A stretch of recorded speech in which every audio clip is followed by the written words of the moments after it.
My channel JV Novel को like, share and subscribe।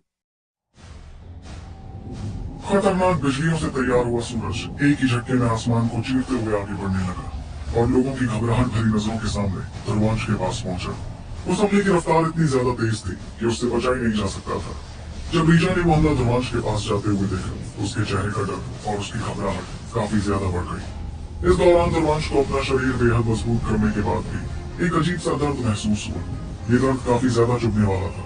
फिर भी वो पीछे नहीं हटा, बल्कि वो तो सामने की तरफ देखते हुए अपनी मुट्ठियां कसने लगा। आखिर में उसने अपनी आंखें बंद की और धीमी आवाज में कहा, बख्शिका, मैं तुम्हें लेकर नहीं डूबने वाला। वो फिलहाल अपने अमोघनाथ शैतान के सिर पर चला गया था और आखिर में उसने अपने शरीर में 9 हिस्सों में से एक सूर्य ऊर्जा टुकड़ा इस्तेमाल करना शुरू कर दिया। इसके तुरंत बाद उसके शरीर से चमचमाती रोशनी बाहर निकलने लगी, जिससे अमोघनाथ शैतान भी काफी ज्यादा ताकतवर हो गया।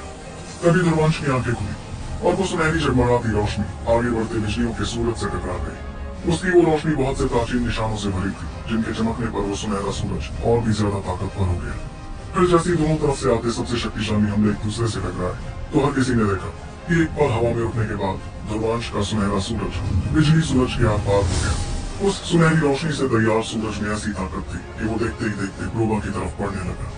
इस बीच हर कोई दंग रह गया था, क्योंकि जो हमला एक पल पहले दुनिया को तबाह करने की ताकत से भरा था, वो ध्रुवांश के इस रहस्यमय हमले से इतनी आसानी से नाकाम हो गया था। वही प्रोबा के चेहरे की रंगत तो पूरी तरह से बदल गई थी और वो अपनी आंखों पर यकीन ही नहीं कर पाया। इतना ही नहीं, उसके मुंह से ढेर सारा खून भी निकलने लगा, क्योंकि उसका सबसे ताकतवर हमला उसकी आंखों के सामने तबाह हो गया था। दूसरी तरफ ध्रुवांश ने भी इस हमले की ताकत से थोड़ा हैरान होते हुए कहा, सूर्य ऊर्जा के इस टुकड़े की ताकत तो सच में बेहद खतरनाक है। इतने में ध्रुवांश का वो शक्तिशाली सूरज, जिसने प्रोबा के बिजलियों के सूरज को तबाह कर दिया था, सीधे जाकर बिजलियों के अमोघनाथ शैतान से टकरा गया। उस टक्कर पर चारों तरफ चेतना शक्तियों की हलचल होने लगी और प्रोबा की हालत और ज्यादा खराब हो गई। वो हमला इतनी तेजी से अमोघनाथ शैतान से टकराया कि प्रोबा ज्यादा कुछ कर भी नहीं पाया। तब जोरदार झटके के साथ उसका अमोघनाथ शैतान उड़ते हुए बहुत दूर जा गया। आखिर में वो दरार से भर चुका अमोघनाथ शैतान एक जोरदार धमाके के साथ तबाह हो गया। उसके इस तरह तबाह होते प्रोबा का शरीर उड़ते हुए दूर जा गिरा और वो हवा में खून की उल्टी करता जा रहा था। वो जाकर ऊंची पहाड़ी से टकराया, जिसके तुरंत बाद चारों तरफ हंगामा मच गया। दोनों तरफ के योद्धाओं की आंखें हैरानी में बेहद बड़ी हो गई, क्योंकि प्रोबा मुकाबला हार गया था, और वो भी तब जब उसने अपने इलाके की कुदरती शक्तियों का पूरा इस्तेमाल किया था। इस बीच लोगों की खौफ भरी निगाहें ध्रुवांश की तरफ होने लगी, लेकिन ध्रुवांश तो मुस्कुराता गया, जिसके बाद उसने अमोघनाथ शैतान वापस अपने अंदर कर दिया। ध्रुवांश से देखने पर समझ आता कि ध्रुवांश के चेहरे पर भी कमजोरी नजर आ रही थी, क्योंकि प्रोबा को हराने में उसकी ज्यादातर शक्तियां खर्च हो गई थी।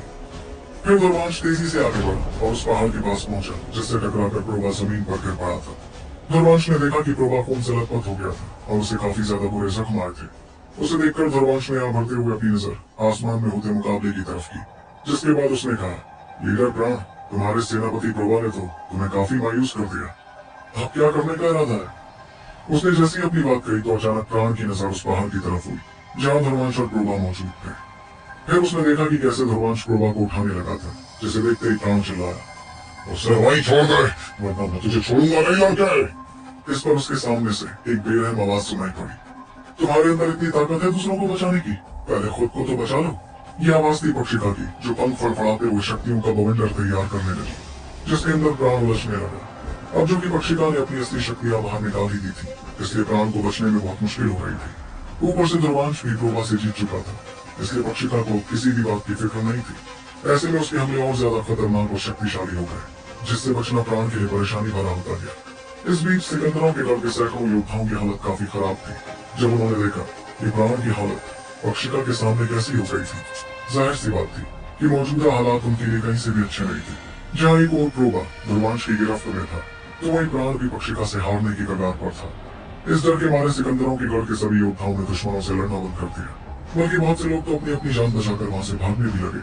इन लोगों के चलते बाकी योद्धाओं ने भी लड़ने का इरादा भुलाकर भागना शुरू कर दिया।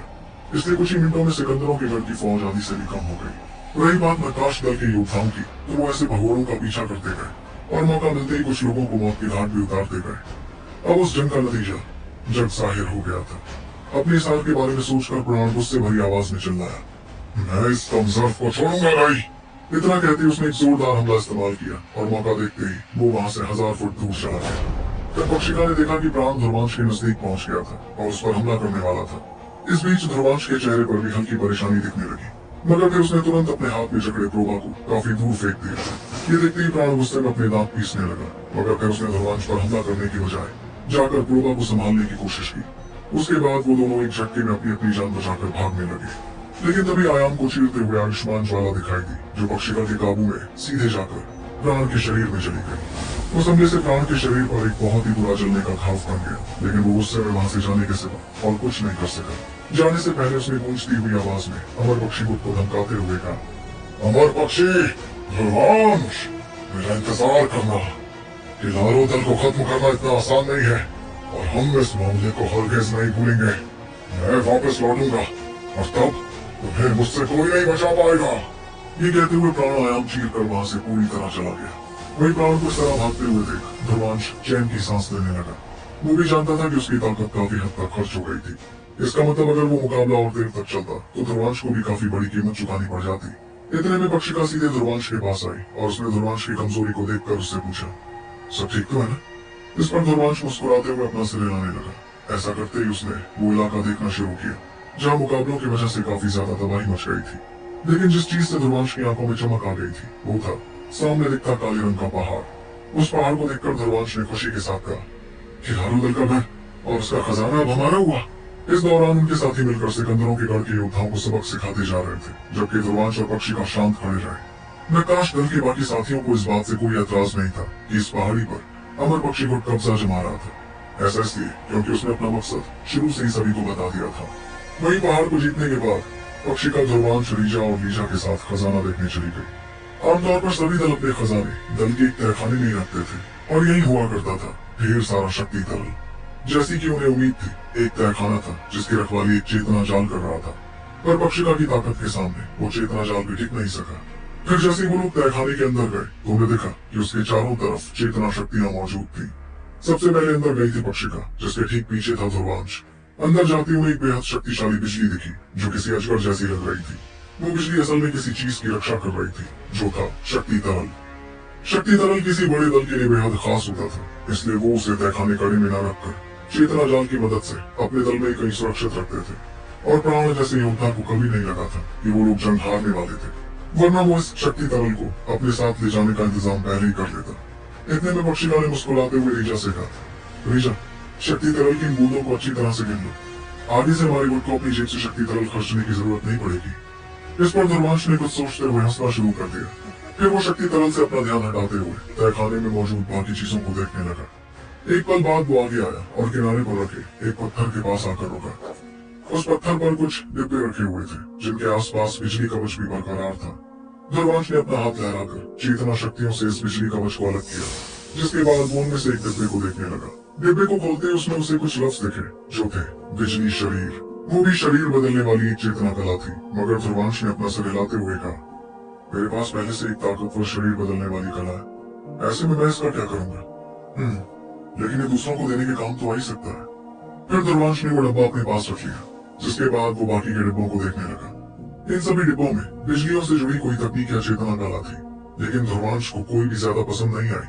कुछ देर तक आसपास देखते रहने के बाद उसके चेहरे पर हल्की मायूसी दिखी। फिर वो उस पत्थर से अलग होते हुए पास ही रखी एक काले रंग की लकड़ी को देखने लगा। उस लकड़ी पर बिजली से अजीबोगरीब लकीरें बनी हुई थी। ध्रुवांश ने चेतना शक्तियों का इस्तेमाल करते हुए उस लकड़ी को समझने की कोशिश की। तब उसे समझ आया कि वो एक बड़ा ही खास खजाना था जिसका नाम था बिजली कमल। ये कमल सिर्फ एक बार इस्तेमाल किया जा सकता था, मगर इसकी मदद से किसी 5वें पड़ाव के अमोघनाथ तक को मुश्किल में डाला जा सकता था। उस चीज को समझते हुए उसने कहा, मैंने नहीं सोचा था कि ऐसी मामूली सी दिखती लकड़ी के अंदर ऐसा अनोखा खजाना छिपा होगा। ये किलारू दल तो वाकई बहुत चालाक है, और अगर इनके पास ये कमल था तो उन्होंने इसका इस्तेमाल किया क्यों नहीं? ध्रुवांश इस बारे में सोच ही रहा था कि तभी उसके बगल में पक्षिका की आवाज सुनाई पड़ी। ऐसा नहीं है कि प्राण उसका इस्तेमाल नहीं करना चाहता था, वो तो बस उसने अभी तक इस कमल को हासिल किया ही नहीं होगा। इस बिजली कमल को हासिल करना इतना भी आसान नहीं होता ध्रुवांश। इसे काबू करने के लिए एक बड़ी खास तरह की बिजली की जरूरत पड़ती है, जो काली बिजलियों से भी ज्यादा शक्तिशाली और खतरनाक होती है। शायद इसलिए ये दल इस कमल का इस्तेमाल नहीं कर पाया। वैसे अब जो कि हमने इस दल पर कब्जा कर ही लिया है, तो कुछ देर आराम कर लेते हैं। उसके बाद हम रवाना होंगे किलारू बिजली खाई के लिए। उस जगह पर ही हमें वो चीजें मिलेंगी जिसके लिए हमने इतनी मेहनत की। आसपास रखे कुछ खजानों को देखकर जब ध्रुवांश और पक्षिका वापस लौटने लगे, तब रीजा ने चेहरे पर बेइंतहा खुशी के साथ कहा, दीदी, यहाँ तो शक्ति तरल की 1 लाख से भी ज्यादा बूंदे हैं। ऊपर से यहाँ इतने सारे खजाने जिन्हें बेचकर हम 60-70 हजार बूंदे और हासिल कर सकते हैं। ये सुनकर ध्रुवांश काफी हैरान हुआ और तब पक्षिका ने मुस्कुराते हुए कहा, अच्छा है, अब हमारे गुट को शक्ति तरल को लेकर परेशान तो नहीं होना पड़ेगा। किसी को बुलाकर यहाँ रखा सारा सामान इकट्ठा कर लो, हम कुछ देर के लिए यहीं रुकने वाले हैं। उसकी बात के लिए हामी भरते हुए रीजा वहाँ से जाने लगी। उसके बाद ध्रुवांश और पक्षिका वहाँ से बाहर निकले और किलारो दल के महल की गहराई में जाने लगे। आगे बढ़ते हुए उन्हें एक बड़ी ही जंगली और खतरनाक शक्ति महसूस हो रही थी। उसके बाद थोड़ा वक्त गुजरता गया और अच्छे से आराम करने के बाद ध्रुवांश और पक्षिका एक बहुत बड़ी खाई के पास पहुंचे, जो 1000 फुट से भी ज्यादा गहरी थी। वो दोनों आसमान में उड़ रहे थे और उस खाई से निकली बिजलियों की दिल दहला देने वाली गड़गड़ाहट सुनते रहे। भले इस वक्त उन्हें बिजलियां दिखाई नहीं दे रही थी, मगर उन्हें पता था कि खाई के अंदर बेहद खतरनाक बिजलियां थी तो जरूर। तब ध्रुवांश ने उस खाई को देखते हुए धीमी आवाज में कहा, तो यही है वो किलारो बिजली खाई। इतने में पक्षिका ने उसकी बात पर सिर हिलाते हुए कहा, हाँ यही है वो किलारो बिजली खाई, और इस खाई में ही मौजूद है धारा बिजली। ये बिजली एक बड़ी खास तरह की बिजली होती है ध्रुवांश, जो जमीन के नीचे मंडराती है। इसके इस्तेमाल से जमीन के नीचे से बिजलियां लाई जा सकती हैं और भूकंप से भी ज्यादा खतरनाक तबाही मचाई जा सकती है। ध्रुवांश भी अपना सर हिलाने लगा और याद करने लगा कि कैसे प्रोबा ने ऐसा एक हमला तैयार किया था। उसके बाद उसने कुछ पल सोचने के बाद कहा, जैसा कि तुम बता रहे हो, अगर ये बिजली इतनी ज्यादा जंगली और शक्तिशाली है, तब तो इसे काबू करना बहुत ही ज्यादा मुश्किल होगा। इस पर पक्षिका ने मुस्कुराते हुए उसे बताया, लेकिन अगर तुम इसे काबू करने में कामयाब हुए तो तुम्हारे शरीर में आयुष्मान ज्वाला के अलावा ये खास तरह की बिजली भी हो जाएगी।